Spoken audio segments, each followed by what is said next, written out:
Tonight is the cutoff for Iowa lawmakers to pass their priorities out of committee. It is the first funnel deadline at the Iowa State House.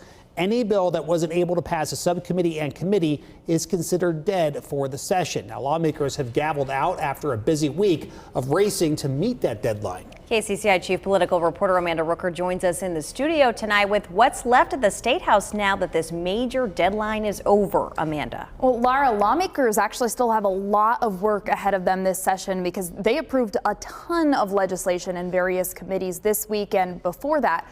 But there were a handful of proposals that did not, and that means they're likely dead for the rest of the year. That includes a bill that would have made it a misdemeanor to sleep or camp on public property. It also would have allowed local governments to create homeless encampments in public areas like parking lots. Also, a bill to eliminate the Natural Resources and Outdoor Recreation Trust Fund did not make it through the funnel deadline. Neither did House Study Bill 97. That would have required Iowa schools to change any references to the Gulf of Mexico in classroom materials to the Gulf of America and Denali to Mount McKinley. Senate File 320 also did not advance through committee. That would have brought back the death penalty in Iowa for people convicted of first-degree murder of a peace officer.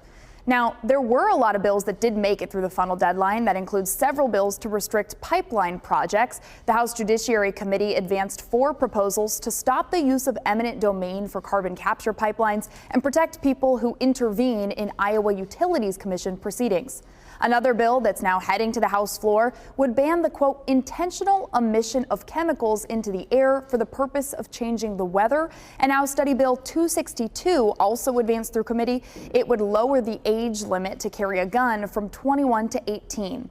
A bill that would allow high school Bible classes in Iowa public schools also advanced through committee. Now, those classes would not be mandatory and would still need approval from the school district's board of directors. So a lot of legislation there. Now, the bills that did not make it through the funnel deadline are likely dead for the session, but there are a few ways they could be resurrected. Lawmakers and leadership could add them into the budget later. They could also add them as amendments to other proposals that did make it through the funnel. Laura?